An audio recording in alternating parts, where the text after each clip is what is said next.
Wakati huu ningewaomba mkaeze kusimama tukaweza kumkaribisha our mom.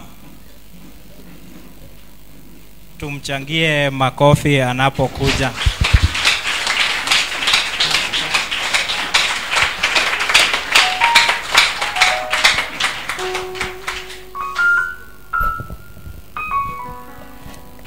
Haleluya. Bwana asifiwe. Si tumchangie our brother Zakare makofi mazuri na tumwambie abarikiwe sana. Haya, si ujichangie makofi kwa sababu ya kufika katika nyumba ya Mungu, na Mungu azidi kukubariki katika jina la Yesu. Naitwa Priska Ngaroia, nimeokoka. Yesu ni Bwana, niko na tumaini la mbingu. Jisikie kwamba uko mahali ambapo panafaa mbele ya uwepo wa mfalme, mahali ambapo kila mtu ni wa maana. Ujisikie ya kwamba unapendeka asubuhi ya leo, ujisikie ya kwamba wewe ni mwana wa mfalme, na ujisikie ya kwamba umekaribishwa sana katika nyumba ya Baba. Bwana asifiwe. Asubuhi ya leo tumekuja na ili tukaweze kukutana na Mungu wetu mahali hapa. Tumekuja na ili tukaweze kusikia neno lake, na kwa hivyo ni vizuri tujiweke utayari na ili neno lake atakapokuwa kinena likapata nafasi ndani ya mioyo yetu. Na kwa sababu hiyo enenda mbele zake, mwambie umefika, mwambie uko tayari, anene na moyo wako asubuhi ya leo katika jina la Yesu. Jiachirie, maana asubuhi ya leo anaenda kukutendea kwa kuwa yeye ni mwaminifu.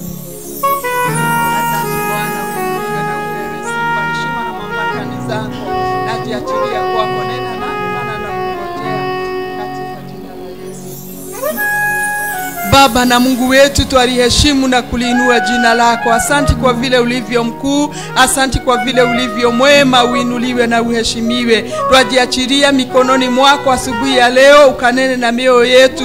Bwana, twataka kunyamazisha sauti zingine zote katika jina la Yesu, nasi tunaomba sauti ya mbingu ikatunenea asubuhi ya leo. Mtumishi wako twamkabidhi mikononi mwako, nena naye unapotunenea katika jina la Yesu. Twamficha nyuma ya msalaba na ili ukamtumie kama chombo cha dhamana. Roho Mtakatifu, tuomba ukachukue ushukani, ukaendelee kutawala katika jina la Yesu. Tunaomba uwepo wako ukaendelee kukaa nasi Bwana, maana ni katika jina la Yesu tunaomba na hata kuamini. Amen. Tuweke mikono yetu pamoja, tumkaribishe mtumishi wa Mungu katika jina la Yesu. Karibu. Amen and amen. Situsalimiane hivi. Hivyo, we may take our seats mbele ya uwepo wake Mwenyezi Mungu katika jina la Yesu Kristo. Salimia tu jirani yako, mwambie karibu kwa ibada. Mwambie sahau yale umepitia wiki hiyo. Jitayarishe kwa yale Mungu anataka kutenda juu ya maisha yako. Akutendee na atende kupitia kwako katika jina la Yesu. Maana Mungu wetu ni mwema na pia ni mwaminifu. Nimeokoka, nimelindwa na Yesu. Niko na matumaini ya mbingu katika jina la Yesu Kristo. Karibuni wageni ambao umechagua kuabudu pamoja nasi. Tunashukuru Bwana, maana Mungu wetu ni mwema katika jina la Yesu Kristo wa Nazareti. Nataka tusome neno katika kitabu cha 1 King chapter 9 verse 26 to 28.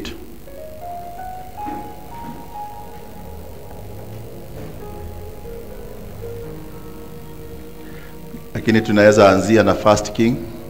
Tuanzie 1 King 22:48 na 49, alafu tusome 1 King 9:26 to 28. 1 Kings 22:48 to 49.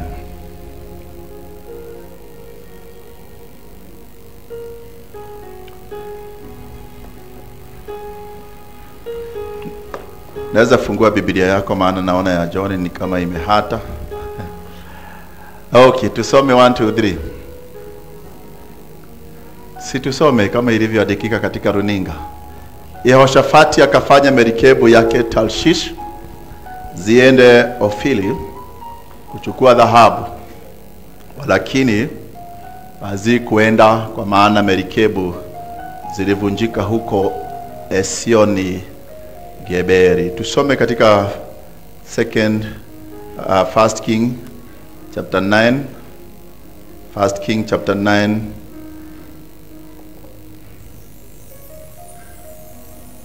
verse 48 to 49.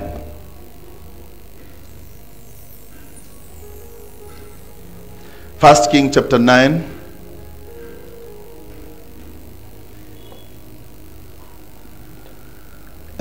hii nimeandika nini? Niweke Second Chronicle.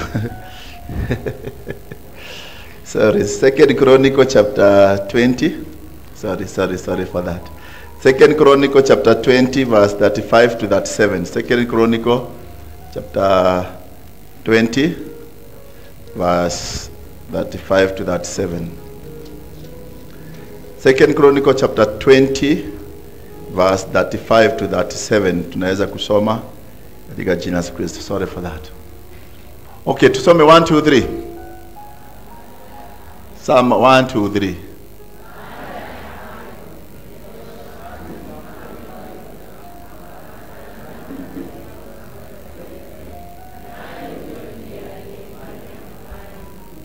Tusome 36.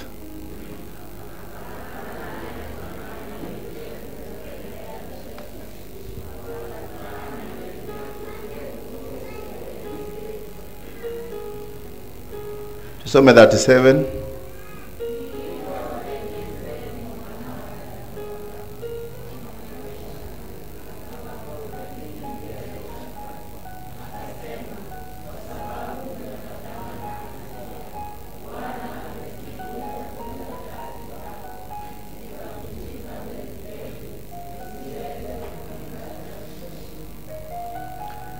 Yes, hilo ni neno la wake Mwenyezi Mungu ambalo nataka tulishiriki asubuhi ya leo, na sijui kwa nini haisemi kile ambacho nimeandika hapa. Niruhusu tu ni confirm. Najua mtu akitype anaweza kuandika vitu ambazo haziandikiki hivi. Kalamu zingine inavujika, inaandika vile ambavyo haiko.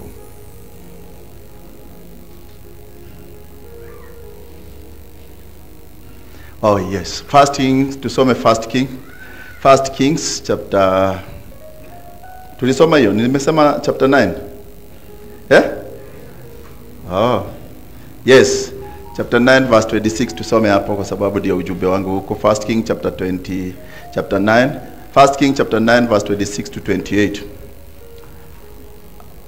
Haya, 1 2 3. Yes, tusome pole 1 2 3. Tena mfalme Suleimani akaunda merikebu wapi? Huko Ezion Geber, ulioko karibu na Elodhi, pwani ya bahari ya Sham, katika nchi ya Edom. Verse 27. Naye Hiramu akatuma merikebuni watumishi wake wana maji wenye kujua bahari, pamoja na watumishi wake Suleiman. Verse 28. Ama imeisha? Situsome 1 2 3. Wakafika Ofili, wakachukua toka huko dhahabu talanta 420, wakamletea mfalme. Yes, the theme of my message is where others failed, you will succeed. Amen. Where others failed, you will succeed. Amen. Last Sunday nilihubiri ujumbe on the same verse. Tukaona ya kwamba Yehoshafati alitengeneza merikebu na zikavunjika kabla hazijanoa nanga. Wapi? Ezion Geber. Na tukaona ya kwamba alikuwa ameshikamana na mfalme mmoja ambaye alifanya mabaya. And the reason as to why he failed ni kwa sababu ya partnership. Na tukaona the people you partner with wanaweza kudetermine your success or your failure. in the same place where he failed as a king. We have read from that portion of the scripture ya kwamba King Solomon aliweza kujenga merikebu, na alipozijenga akaweza kushikamana na mfalme huyu ambaye anaitwa mfalme wa Hiram. Na Biblia inasema ya kwamba pamoja waliposhikamana, neno la Mungu linaonyesha ya kwamba akaweza kutengeneza merikebu, na merikebu hizo alizozitengeneza, mahali yule Yehoshafati zake zilivunjikia, zake huyu Solomon zikaweza kunoa nanga. Bwana atukuzwe sana. Haleluya. Jina la Bwana litukuzwe. Mungu amenituma na ujumbe asubuhi ya leo kwako wewe ambao umekuja na hata umepatikana katika ibada. Nije na ili nikuambie kwamba katika kila kizazi kuna watu ambao Mungu anaowainua. Kuna wanaume ambao Mungu anawainua kwa kila kizazi. Kuna wanawake ambao wanainuliwa kwa kila kizazi. Kuna vijana wa kike na wa kiume wanainuliwa kwa kila kizazi. Kuna wazazi ambao Bwana anawainua. Kuna wafanyabiashara ambao Mungu anawainua. Kuna waimbaji Mungu ambao anawainua. Kuna wahubiri ambao Mungu anawainua katika kila kizazi. Na ili mahali wengine waliposhindwa, wao wanafaulu katika jina la Yesu. Haijalishi ni mambo gani ambao umekuwa ukiyapitia, nimetumwa na ujumbe kwako katika jina la Yesu ya kwamba usijipime kwa mambo ambayo yamekutendekea, kwa sababu kuna Mungu ambaye anapaka watu upako wa kuweza kuvunja kila aina ya viwango katika maisha yao. There is people who are anointed to break every kind of barrier, to break every kind of limitation in every generation katika jina la Yesu. Maana watu wengi wamejipima na hali ya watu waliokuwako mbele yao. Ni vizuri uweze kuangalia, kunaweza kuwa na what we call in the past, uweze kuwa na point of reference. Uangalie kushindwa kwa wengine, lakini usije ukakumbatia kushindwa kwa wengine na useme kama wengine walishindwa, hata mimi sioni nikitoboa, hata mimi sioni nikifanikiwa, hata mimi sioni vile nilivyo. Unajiona kama vile ambavyo Gideon alivyojiona, ya kwamba umetoka katika jamii ambayo hata haijulikani na hata mlango ambao hauna sifa, lakini Mungu akamuinua akamuita you mighty man of valor. Hallelujah. Katika upungufu wako Mungu anaweza kufanyika nguvu yako, na mahali wengine hawakufanya, na kile ambacho hawakufanya na kile ambacho watu wengine walishindwa kufaulu. Nimetumwa na ujumbe nikuambie ya kwamba Mungu anakuita na ili uweze kuinuka katika jina la Yesu. Usiangalie mambo ambayo yamefanya kuleta kushindwa na fedheha katika jamii yenu. Unaweza kupita mahali jamii yenu walipita. Una uwezo wa kupita mahali baba yako wamepita. Una uwezo wa kupita mahali mlango wenu umepita katika jina la Yesu. Maana mahali ambapo meli ya Yehoshafati iliharibikia, hii ya Solomon ikaweza kufaulu na ikaenda mpaka Ofiri na ikaleta hata mizani 420 kilos ya dhahabu katika jina la Yesu. Mungu amenituma na ili nikukumbusha katika jina la Yesu ya kwamba there are many places where many have gone and failed, but you yourself, tell yourself, me myself, I am the barrier breaker katika jina la Yesu. Si ujitabirie katika jina la Yesu. Najua nawaambiaga nikipewa ujumbe si ya kila mtu. Angalia jirani yako mwambie ujumbe haukuwahi ya kila mtu. Ni ya mtu ambaye anaamini na anakimbia nayo katika jina la Yesu.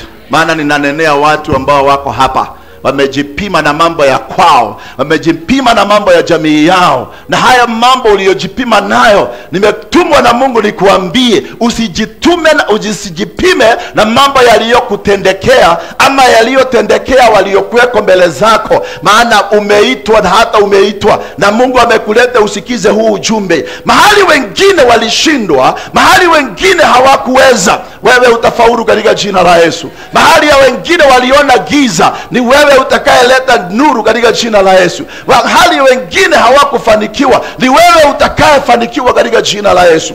Maana inawezekana katika jina la Yesu Kristo. Sema inawezekana katika jina la Yesu Kristo. Hallelujah. Jina la Bwana litukuzwe. Hallelujah. You know, as I present this word of God before you, ni vizuri unajiangalia na ujipime mahali ulipo. Nili uangalie ni mambo gani haya ambao kila wakati hata uko na ushuhuda na kusema kwetu hatufanyagi, kwetu hatufauri. Hapana, maana wewe ni wa jamii ya Mungu katika jina la Yesu. Wakati ulipomwamini Bwana wetu Yesu Kristo, ndani yako ulizalishwa na DNA ya Mungu muweza katika jina la Yesu.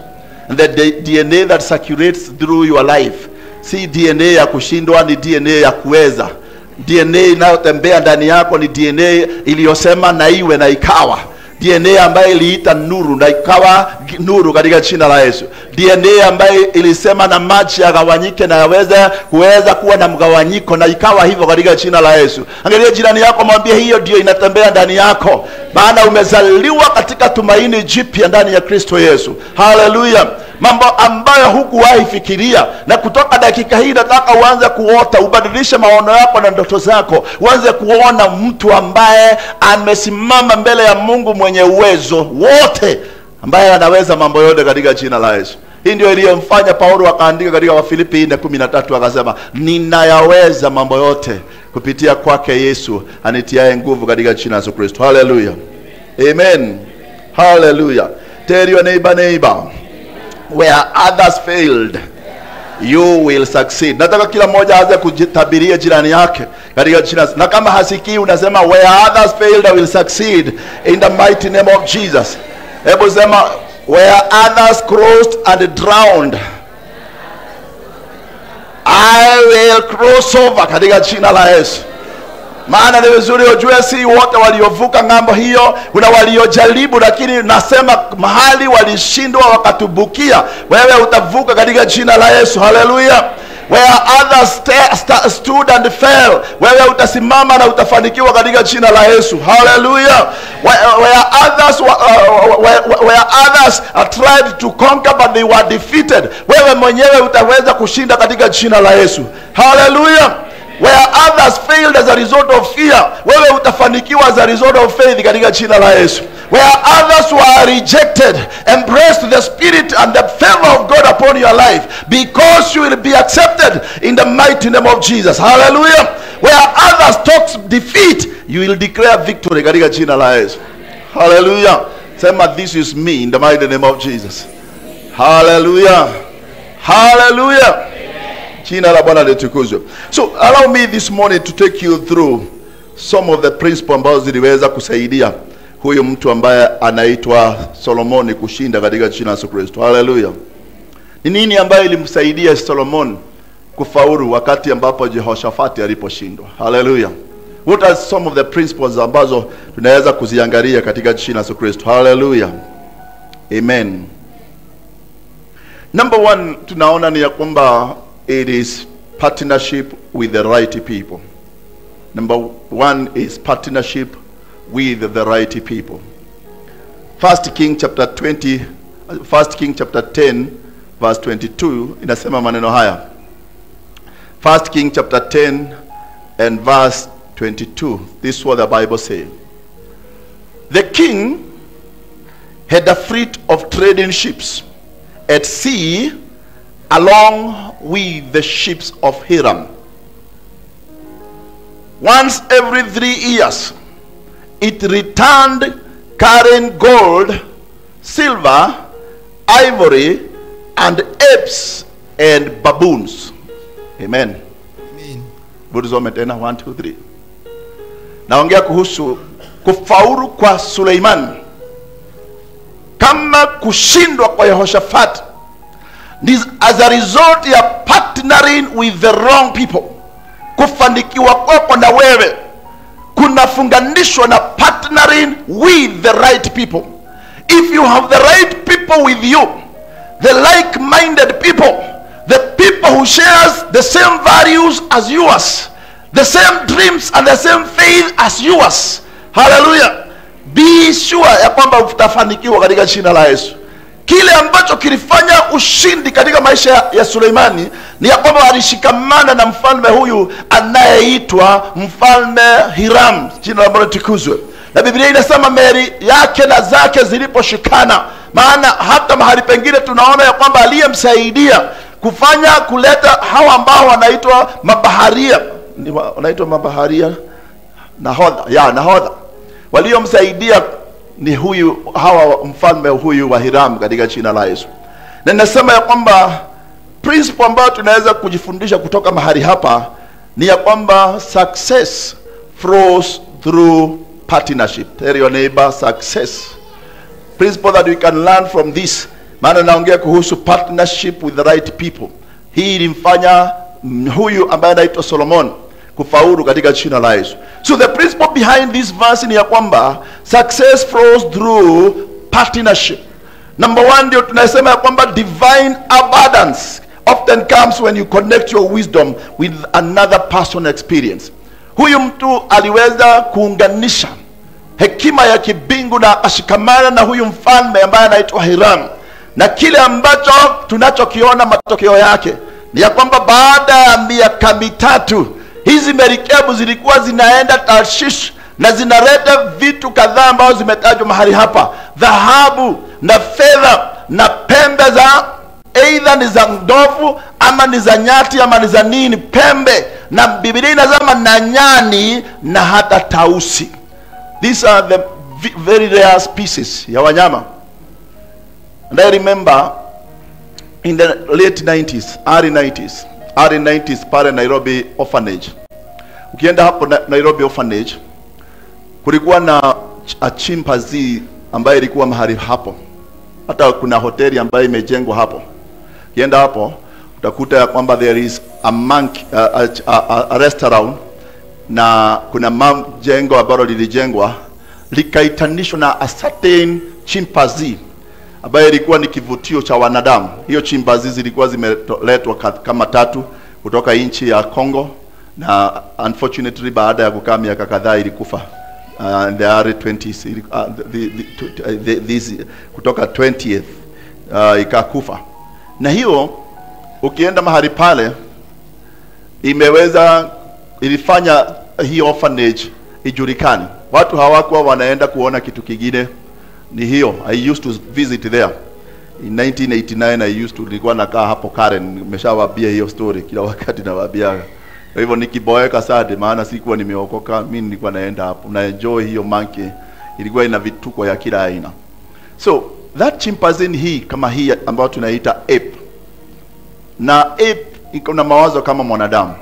Inaweza kufanya mambo ambayo unafanya, na ni kuogea haiogeagi, lakini IQ yake iko sawa, na ikawa ni kivutio cha wengi. Na ninasema hata ukienda hapo orphanage utakuta kuna ape imewekwa kwa mlango.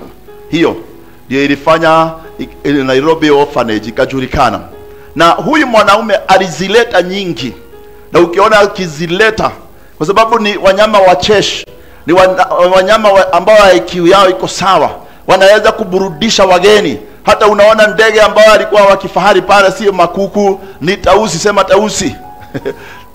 Ukienda tausi haiwekagwi na watu ovyo ovyo. Hata wewe kufuga tausi nahitajika uweze kuchukua barua speciali. Tausi haipatikanaje mahali ovyo ovyo, maana ni ndege ambao ni maridadi, na maridadi wao unahitaji waweze kuwa na kiwaja cha kuweza kudhihirisha umaridadi wao. Si ni kweli? Ukienda hapa Safari Park utawakuta wako hapa, wana tausi wako hapo. Naongea hii kukuonyesha kwamba partnering with the right people. Naongea kuhusu success. It flows through partnership with the right people. Kama utaweza kufanikiwa, ni lazima uangalie ni nani mmeshikamana naye. Niulizie jirani, ni nani mmeshikamana naye katika maisha? Huyu ambaye unaitaka ni business partner. Huyu ambaye unasemaga ni mtu wako. Najua sio kila mtu ni mtu wako. Hata kuna watu wameshikamana mke na mume, lakini they are unmatched, hawawezi kwenda mahali. Hata ukiangalia wanashikanaga wanaachana. Lakini if you have a right partner katika maisha yako, galia jirani yako mwambie kuomoka ni rahisi katika jina la Yesu. Mwambie hivyo katika jina la Yesu. Ukiwa na wrong partner kufisirika. Si firisika. Kufirisika. Yes, hiyo. Kufirisika haikuwa bali na wewe. Lakini wakati ambapo uko na the right partner, kuomoka ni rahisi katika jina la Yesu. So huyu akashikamana na mtu ambaye anaitwa Hiram, na akaweza kuishi maisha mazuri katika jina la Yesu. Principle hii inatusaidia kutueleza na hili na huyu mtu ambaye anaitwa Musa afanikiwe, alihitaji Haruni katika jina la Yesu. Muulizie jirani yako, muulize ni nani Haruni wako katika jina la Yesu. Ruth na ili aomoke alihitaji Naomi. Hangeweza kufanikiwa pasipokuwa na Naomi. Huyu mtu ambaye anaitwa Paulo na ili afanikiwe alihitaji awe na Barnabas. Lazima angekaa na yeye. Na Solomon na ili afanikiwe lazima angekuwa na Hiramu katika jina la Yesu Kristo. Bwana atukuzwe sana. Hallelujah. Tell your neighbor, the lesson we can learn from that is neighbor. Tell your neighbor, neighbor. Don't try to sail alone in the life, in the journey of life katika jina la Yesu. Don't try to sail alone. Semaga you don't trust anybody. Wewe tuko limo. Kama utafanikiwa lazima uweze kuna mtu mmoja. Yaani uweze kusema idhuo the dogo modhi ati you cannot trust us or tafuta mtu mmoja Mungu akuelekeze kwake, umwamini na umtarajie katika jina la Yesu. Atakusaidia, atakuinua sababu huwezi omoka peke yako. That is given. The principle behind this, the lesson behind it, hakuna mtu ameshawahi fanikiwa. Hata Yesu na ili afanikiwe kwa huduma alihitaji 12. Jina la Bwana tukuzwe. Hata wewe angalia jirani yako, kama Yesu alihitaji hao, na wewe unahitaji wangapi katika jina la Yesu? Hallelujah. Because the right partnership can multiply your reach and shorten your journey. Kuweza kuwa na watu sawa itaweza kufanya mahali ambapo unapofika iweze ufike ukiwa salama, na hata inaweza kufupisha safari yako katika jina la Yesu. Hallelujah. Principle number 2 ambayo ilifanya huyu mtu jamaa afanikiwe ni ya kwamba aliweza kuwa na what we call vision and strategy. Alikuwa na maono na mipangilio katika jina la Yesu. He had what we call vision and strategy, na lazima precede the sailing.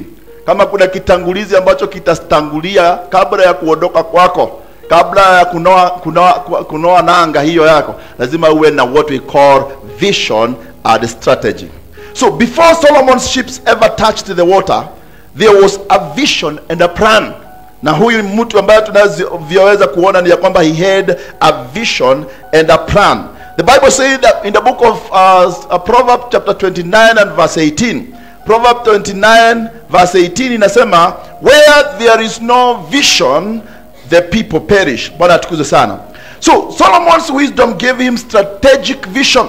Maana aliposimama mbele za Mungu aombe, yeye hakuomba kitu kingine, aliomba Mungu ampatie maarifa na hekima. Na wakati Mungu alipompatia maarifa na hata hekima, ikaweza kumpatia what we call strategic planning. Akawa na mikakati ya mpangilio. Hakuenda kwa sababu watu wengine wanaenda, hapana, yeye alijua ni wakati gani wa kwenda. Bwana atukuzwe sana. Na ataenda katika njia gani. So he did not send them aimlessly. Wale watu waliokuwa na hitaji waende walete dhahabu, he did not send them aimlessly. He knew where they were going.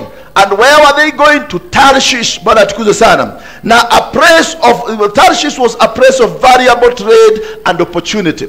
Lazima kama unataka ufanikiwe, hata wewe kama unataka upite wale walishindwa, lazima uweze kuwa na strategic plan katika jina la Yesu. Lazima uweke mikakati katika jina la Yesu. Maana hiyo ilimsaidia kufaulu mahali ambapo huyu Jehoshaphat hakuweza kufaulu. Huyo akawa ana kitu ambao tunaita mikakati na akawa na maono. Bwana atukuzwe sana. So the principle behind hii jambo la kwanza ni ya kwamba ni abundance follows clarity. Wingi unafuata kitu ambacho kinaeleweka. Abundance follows clarity. Mahali ambapo maono yako lazima yaeleweke, mipangilio yako ieleweke, strategic plans zako zieleweke. Si kuweka mikakati na unajificha, hapana. Huyu aliweza kuinena, akaipeana na watu wakaweza kuelewa ni nini ambacho kinachohitaji. Tell your neighbor. Many sail with the zeal. Many sail with the zeal, but no chart. Hawana kitu ambacho ni kinawaongoza. Chart ni kama map ambayo inakusaidia kujua umetoka wapi na unaenda wapi. Na hivi ndivyo tunavyoita strategic plan. Huyu mtu alikuwa na strategic. Hata kama ni dhahabu hakuiendea kila mwaka. Ni kweli? Alikuwa anaendea after 3 years. Tell your neighbor you need to have a strategic plan. Si ati kwa sababu ni mfululizo unafuruliza hapo. Shetani anajuaga au kuheria hao, lakini Solomon alichanganya mpaka wale wakora. Sikuna kuwa wakora baharini wanaitwa pirates. Aliwachanganya, walikuwa wanafikiri kwa sababu hii ikionekana ni ya Solomon, kwa hivyo tutaishika. Pirates ni wale majambazi wasugu wezi ambao wanashikaga merikebu na wanateka nyara merikebu hiyo, wanatoa vitu ambavyo imebeba. Lakini Solomon kwa sababu ya vision na strategic plan aliwachanganya mawazo yao. Si sahi pirate ati kwa sababu tuko na ni Masomali. Pirates si Masomali, kulikuweko hata pirates by then. Lakini yeye aliwachanganya, akawa wa confuse mawazo yao. Hata kama ni dhahabu, angalia jirani yako mwambie nahitaji mpangilio ya kuendea katika jina la Yesu. Unielewe ninasema nini? Hata kama ni dhahabu inahitaji mikakati ya mipangilio, si kila mwaka. Kama ni wewe ungekuwa unaiendea kila mwezi, kila mwaka, lakini yeye alikuwa anaiendea baada ya miaka 3 katika jina la Yesu. Haleluya. Amen. Jina la Bwana tukuzwe. Amen. Haleluya. Amen. Amen. Amen. Jambo la tatu ambalo tunaweza kujifundisha na huyu mwanaume, kitu ambacho kilihitajika kumsaidia na kile kilichofanya afaulu, ni ya kwamba diligent preparation before launching. Aliweza kujiandaa na kujitayarisha. Diligent preparation before launching. Before you launch anything, ni lazima uweze kuweka mikakati ya kujitayarisha. Na ndio unaona Mungu katika hekima yake anapatia mwanamke miezi 9 ya kujiandaa kwa sababu ya kiumbe kinachokuja. Ni kweli ama si kweli? So diligence preparation. Na utakuta kama mtu mwingine alinipata nikiwa naoshoa gari hapa, akaniambia naomba unisaidie. Kamuuliza nikusaidie nini? Hapa Kawest. Sema naomba tu tafadhali, nikuja kama amenyenyekea. Sema naomba tu nisaidie. Kamuuliza unataka nikusaidie je? Mke wangu anajifungua na sina pesa ya kumkibisa hospitali. Kamuuliza ati anajifungua saa hii? Umemwacha akijifungua ama umemwacha akifanya nini? Akasema vile alianza kuamuka akiumaumwa anakaa kujifungua. Muulize miezi 9. Surely haukujua anajifungua leo? Ama nilikuwa rude kumuuliza? Very rude.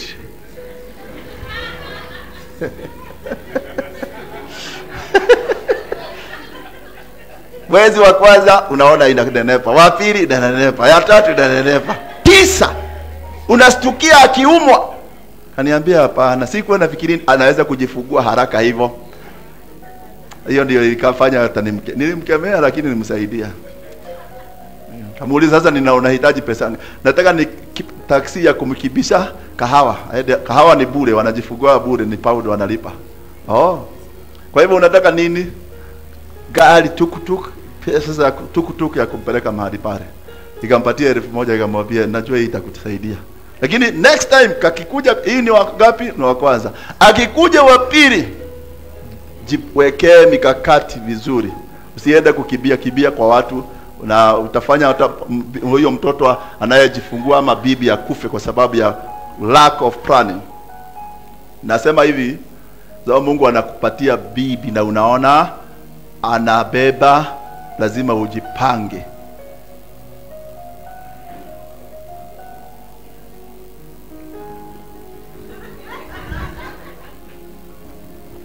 Nimesimama hapa na ili nisisitize hiyo.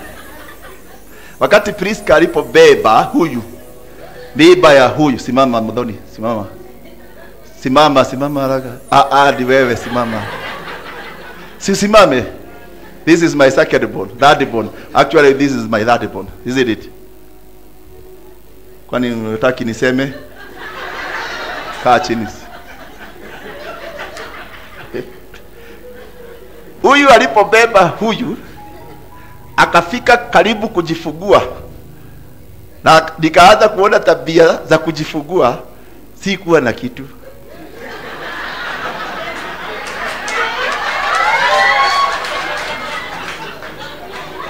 Wewe nyamaza nisikiza.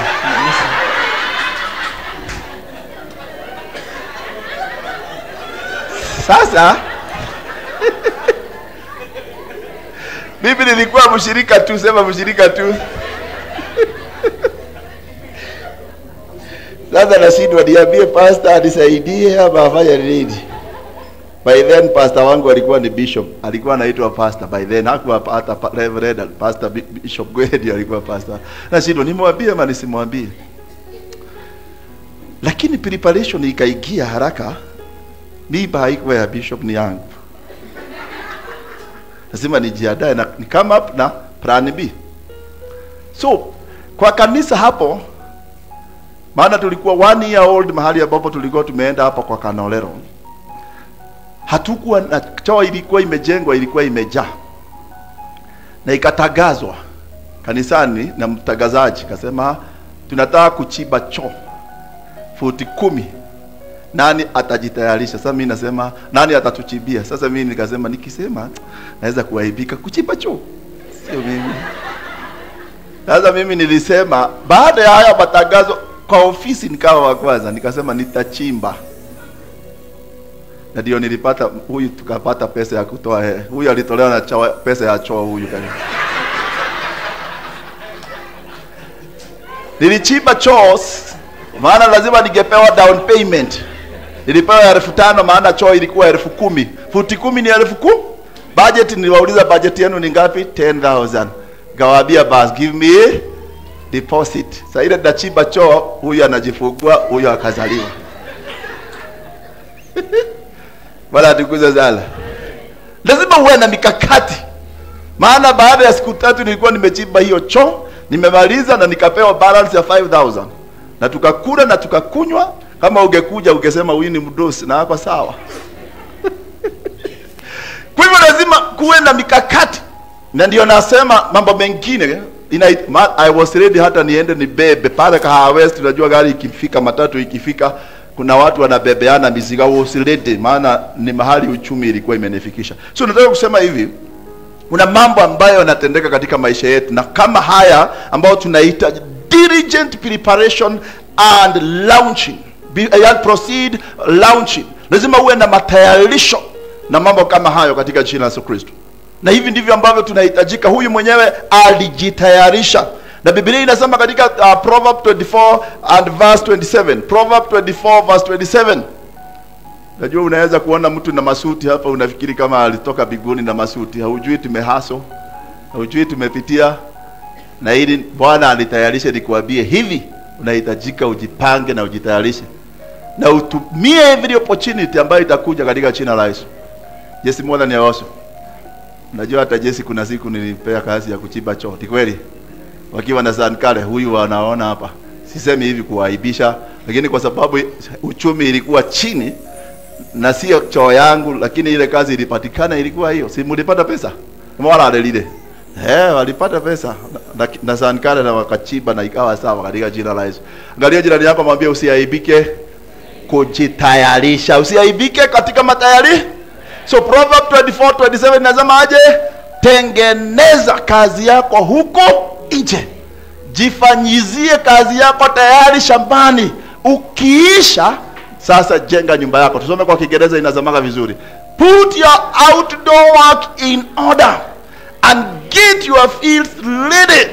After that now you can build your house. Before any launch. Maana nasema preparation precedes launching.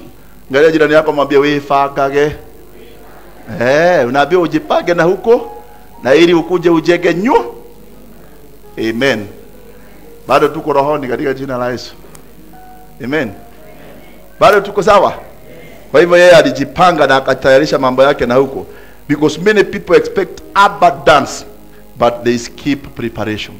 Watu wanataka wingi na utere lakini hawataki kujitayarisha. So Solomon invested time, he invested resources and wisdom before launching. Yeye alitumia muda, akatumia mali na hata akatumia kujipanga kabla hajaanzisha hiyo meli kuachiliwa. Bwana atukuzwe sana. So the lesson about tunaweza kulearn ni ya kwamba if you fail to prepare, tell your neighbor your ship will fail to return. If you fail to prepare, your ship will fail to return. Maana baada ya miaka 3 alikuwa anatuma meli na Biblia inasema inaenda na inarudi na hizo vitu. Dhahabu, manemane, inaleta hata mbao za dhamani, inaleta hata hawa tausi. maana ndivyo ambavyo inavyohitajika katika jina la Yesu Kristo. Kitu kingine kilisaidia Mary ya huyu mtu kufanikiwa ni kitu ambao tunaita alikuwa na patience in the process. Kama kuna kitu imekosa watu ni uvumilivu. Watu wanataka mambo yote itendeke hapo abrupt, hapo, lakini tunashukuru Mungu kwa sababu Mungu wetu ni wa neema na pia yeye ni mwenye fadhili, ya kwamba we need to be patient. Bwana atukuzwe sana. The scripture says that the sheep returned every 3 years, not 3 days, not 3 months, but after every 3 years. So there was a long waiting season between sending and receiving. Alikuwa na gojea kabla ya kutumana na kupokea. Kulikuwa na the season of waiting katika jina la Yesu. A period of 3 good years. Ako patience na anasema najua ya kwamba bado nitafanikiwa baada ya hii season. Wakati huu tuko katika wakati ambapo uchumi tukiangalia mambo yamezorota na kila kitu unaona ni kama kinaenda chini. Lakini tunashukuru Mungu kwa sababu the same principle ambayo huyu mtu aliweza kuitumia katika maisha yake, wewe unaweza kuitumia uweze kuwa mvumilivu. Ukiweka biashara kuwa mvumilivu nayo, jipange na uweze kuwa mvumilivu nayo, maana Mungu anabariki moyo unaovumilia katika jina la Yesu. Si unatarajia unafungua leo, unataka uanze kupokea pesa, pana angalia jirani yako mwambie exercise patience katika jina la Yesu. Sababu si kuweka na kuletee pesa mara moja, hapana. Wakati mwingine unaweza kuisimamia na pesa zingine miezi kama 6 na ili isimame. Wakati wengine wanataka baada ya miezi 2 akiona hakuna faida, anafunganisha mlango na anaenda. Lakini Solomon aligojea miaka 3 katika jina la Yesu. 3 good years in waiting. Sio miaka michache, lakini Mungu akamsaidia katika jina la Yesu Kristo. Hallelujah. Hallelujah. The principle ambayo tunaweza learn from that is that you cannot reap instantly. Huwezi ukavuna mara moja what God designed for a season. Una mambo ambayo yamepangwa na Mungu ya kwamba itaweza kuchukua muda. Kama kwetu Rift Valley mahindi inachukuaga mwaka moja, hapa Central inakuwa ni mara 2. Lakini mtu wa Central akienda Rift Valley aidhiki atahama the following day kuona it is taking 1 year. 1 year, almost 10 months. Mahindi bado iko shambani. But I'm saying ya kwamba we need to understand that you cannot reap instantly what God designed for a season.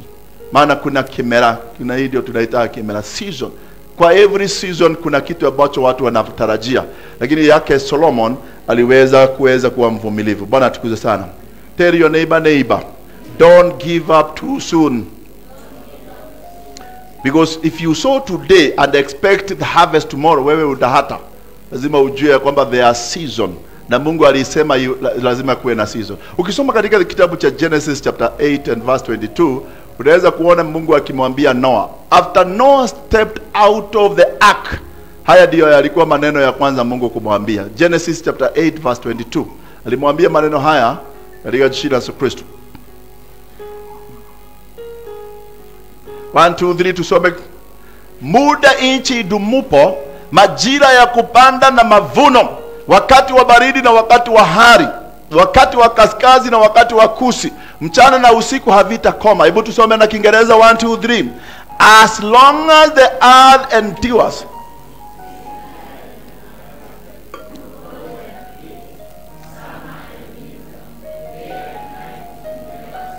So there is season of seed time ya kupanda, then there are seasons of harvest. Na hapa ndio tunaongea kwamba you need to exercise and practice patience katika jina la Yesu Kristo. In the book of Galatians chapter 6 and verse 9 in Biblia inasema hivi, Galatians chapter 6 verse 9, and let us not grow weary in well doing, for in due season, underline that word, in due season we shall reap if we fail not katika jina la Yesu Kristo. Hallelujah. So what is the lesson that we can learn from all these principles? Ni ya kwamba some ships, tell your neighbor, some ships are still sailing. Some ships are still sailing. Bado mpaka saa hii kuna wake wema. Bado mpaka wakati huu kuna waume wazuri. Tikuga aromeo the nijege ni we. Ti aromeo the nijege no kaina no kaligithia gefushi. Hapana. There are good men and good ladies. They are still, tell your neighbor, they are still sailing. Don't generalize na kusema hakuna. Sema wako. Wako. They are still sailing. Katika jina la Yesu. Hallelujah. Tell your neighbor, don't cancel your expectation before your harvest arrives. Don't cancel your expectation before your harvest arrives. Usikate tamaa. Even in the book of Proverbs inasema there is still hope for you because your expectation shall not be cut down. Katika jina la Yesu Kristo. Hallelujah. Number 5 principle ambayo tunaweza kuona iliyofanikisha safari ya huyu ni ya kwamba divine wisdom governs prosperity. Divine wisdom governs prosperity. Hekima ya kibingu ndiye ambayo inatawala hali ya kufanikiwa na ufanisi katika jina la Yesu. Hallelujah. The Bible says in the book of 1 King chapter 3 verse 12. 1 King chapter 3 and verse 12. This is what the Bible says. 1 King chapter 3 verse 12. Ya kwamba Solomon abundance was not lack, it was the fruit of wisdom. Haikuwa ni kwamba ni bahati, si kuagukia, lakini kufanikiwa kwake came as a result of what we call wisdom. Because God said to him in 1 King chapter 3 verse 12, I have given you a wise and understanding heart. Basi tazama nimefanya kama ulivyosema. Tazama nimekupa moyo wa hekima na wa akili. Hata kabla yako hapata kuwa na mtu kama wewe, wala baada yako hata inuka mtu kama wewe. Tusome kwa Kiingereza inasemaje? I will do what you have asked. I will give you a wise and a discerning heart, so that there will never have been anyone like you, nor will there be anyone like you. Bwana tukuze sana. So wisdom hii ambayo Mungu alimpatia Suleimani, it told Solomon where to trade. Number 1, the wisdom of Solomon told him where to trade. That was Tarshish. Hekima yake ilimuonyesha mahali ataenda kufanya biashara na ikamwelekeza Tarshish. Number 2, hekima ya Suleimani ilimuonyesha whom to partner with, na huyu ni mfalme Hiram. Si kila mtu yeye alielekezwa kwa Hiram. Hekima yake ilimuelekeza kwa Hiram na akaweza kupata hali ya ufanisi katika maisha yake. Hekima ya Suleimani pia namba 3 iliweza kumsaidia kuelewa when to send and expect return after 3 years. Bwana tukuze sana. Hekima yake, the wisdom that he had, iliweza kumsaidia kuweza kuelewa mambo hayo. The wisdom of Solomon iliweza kumsaidia how to manage the treasures when they arrived. Shida si pesa. Angalia jirani yako, mwambie shida haikuwagi pesa, ni how you manage the money. Umaskini mkubwa hauletagwi na kukosa pesa, inaletagwa na kuto manage pesa ambazo uko nazo. Na naomba Mungu atusaidie katika jina la Yesu Kristo, ya kwamba Bwana atusaidie. So tell your neighbor, wisdom is the steering wheel of wealth. The steering wheel of wealth. Ndio kifara kiyotoga is wisdom. Because steering inakusaidia ku turn left, ku turn right, ama to keep straight, ama to reverse. The steering ndio inaongoza gari. Na hekima ndio steering wheel ya utajiri na ufanisi katika jina la Yesu. Hebu tusome katika Proverbs chapter 3 verse 13 to 16. Proverbs chapter 3 verse 16 to verse 13 to 16. Proverbs 3 13 to 16. Hebu tusome 1 2 3. Proverbs chapter 3 verse 13 to 16 inasema maneno haya. 1 2 3. Na mambo yale usiyoyaomba, unasoma nini? Nimesema Proverbs 3 verse 13. Proverbs ni kitabu cha Mithali 3:13.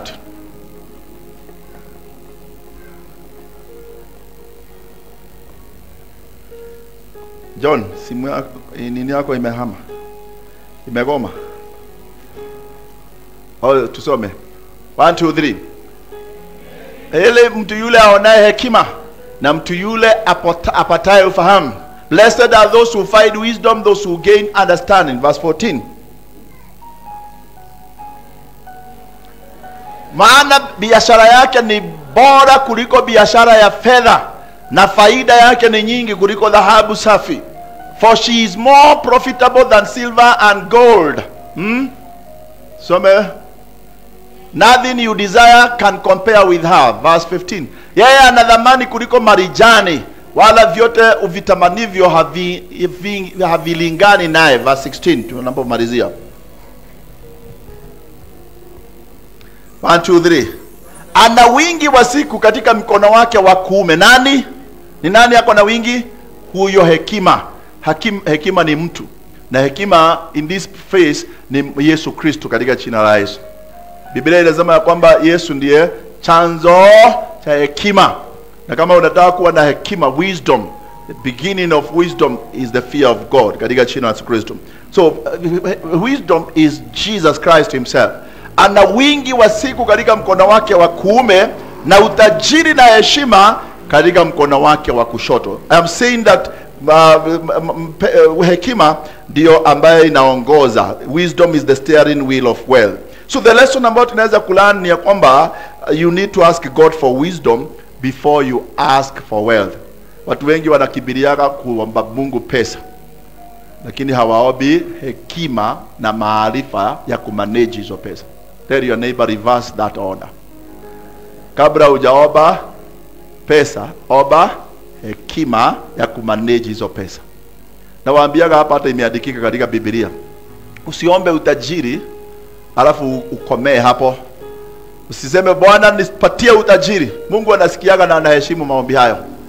Lakini ombaga ombi, baada ya kuomba hivyo, mwambie nipatie afya ya kufurahia utajiri huo. Na njia rahisi inasema nipe nguvu ya kukula hiyo utajiri. Maana Biblia inasema na ili usije ukawa tajiri alafu watu wengine wafaidike na wewe. Biblia inasema hivyo. Acha nikusomee hapa katika kitabu hiki cha Ecclesiastes. Watu wewe unakamua ng'ombe no ili yale othe unywa turugi ta priska.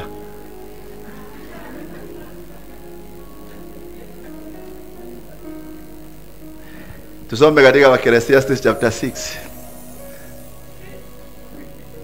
Wadani ya 10 priska. Omo the digo idoka korara ko kadimba. Tukola rosio. Mhubiri 6 kuanzia mstari wa kwanza na wa pili inasema aje? 1, 2, 3. Inasema aje? Tusome kwa Kiswahili. John, unaweka vitu gani vitu yako? Kwani Biblia kama Proverb ni Esther? Hiyo Biblia yako tafadhali. Ecclesiastes chapter 6 verse 1. Si Esther, umesikia Esther? Ecclesiastes chapter 6 verse 1, 2, 3. Hawa. Kuna baa nililoliona mimi chini ya jua, nalo linawalemea wanadamu. Tusome kwa Kiswahili, kwa Kizungu. I have seen another evil under the sun, and it weighs heavily on mankind. Verse 2. Mtu, tusome. Mtu aliyepewa na Mungu mali, ukwasi na heshima, hata asipungukiwe na kitu chochote kwa nafsi yake katika yote anayotamani, walakini Mungu hamwezeshi kula katika hizo, bali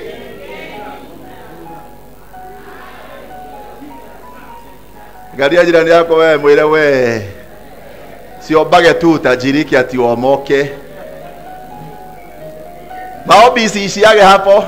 Sema Mungu ukahe hinya wa kumedera ido thini oletwa ndipa nikomodora ikumodora.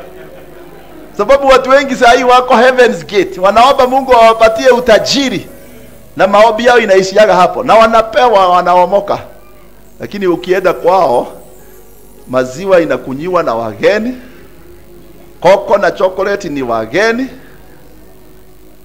sukari ni wageni.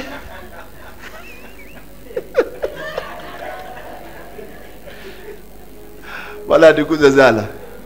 Unajua my father ambaye tulizika last year alikufa akiwa na 95 years. Na kitu fani na yeye ni hiki. Alikufa akikunywa sukari vijiko 3 na 4. Na alikuwa anakula mahindi yote Ukimpelekea hii mahindi nyingine ya kuchoma anasema sitaki hiyo mahindi, inasema turo. Unajua ukiweka hiyo unafanya. Alikuwa anataka mahindi inatoka kwa store. Alikufa akiwa na 31 years. 31 teeth. Najua mtu mzima ako na 32. Alikufa akiwa na 31 teeth. Yote iko kwa mdomo. Na mimi nilipossess hiyo urithi katika jina. Kwa hivyo mkiniona ninakula usiwe na shida. Kama kuna kitu nilimwambia niachie ni hiyo miaka na hiyo afya.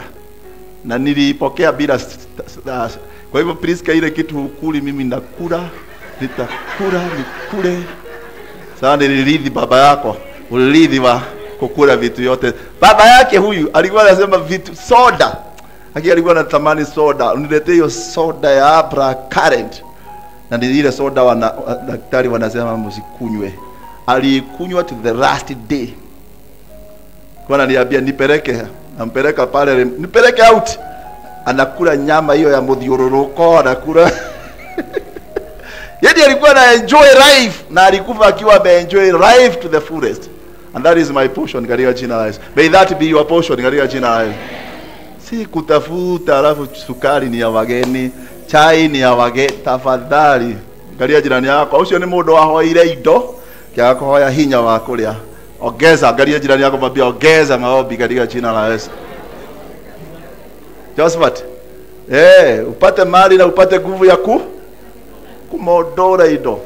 Siku ati kuku mzuri ni ya wageni, ati iko na cholesterol. Cholesterol nini?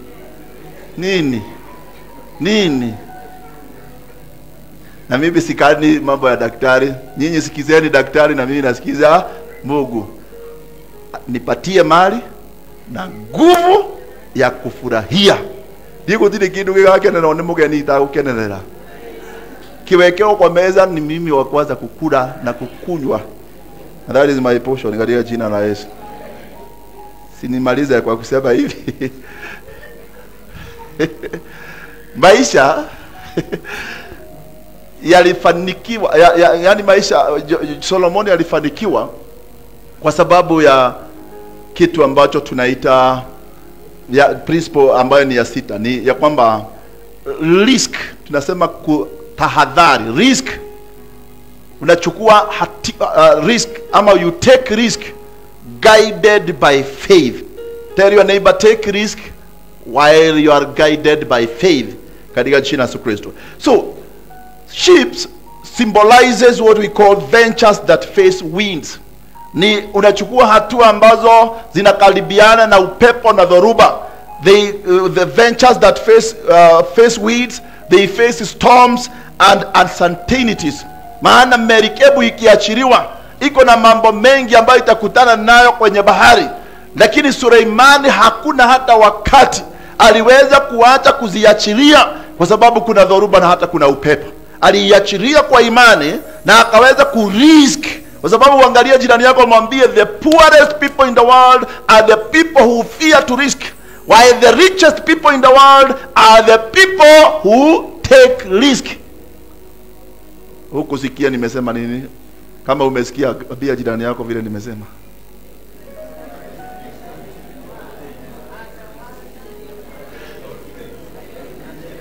Let me make it simple kwako. The poorest people in the world are the people who fear to risk, while the richest people in the world are people who mtu ananunua basi ya lori ya milioni 30, sema 30, anapea mtu anaitwa Jesse Gashoge Mwagi kutoka Murang'a na hajui si ndugu yake aendeshe. Na wewe tu kinya muithikiri ndungihota kuheana, atakubai unasema ati hapa we ako nazo kama hizo zina garagara kama 10, anapatiana na anapatiana ingine, na wewe hata kununua unasema niko goa we wotora na thina hau. Lakini huyu mtu ambaye anaitwa Solomon aliweza kutake risk, hata kama kuna mapirate kwa bahari, hata kama kuna dhoruba na upepo, lakini yeye mwenyewe alijua yake itafaulu katika jina la Yesu. Na akaandika neno hili katika Ecclesiastes chapter 11 verse 1. Aliandika katika kitabu cha Mhubiri 11 mstari wa kwanza, akasema hivi: cast your bread upon the waters For after many days you will find it again. Give portion to 7, yes, to 8. For you do not know what disaster may come upon the land. Bwana atukuze sana. Naongea kuhusu you need to take risk. Na tunaongea kuhusu risk, take risk guided by faith. Wacha kusema ati utanunua usinyang'anywe. Wewe kaa hapo na kunyang'anywa kwako. Na utakaa ukiwa tenant miaka yako yote. Lakini kama risk, kwani utapoteza gapi? Si lazima upoteze ukipata. Hata kwa hiyo biashara unafanyaga si unapoteza ukipata.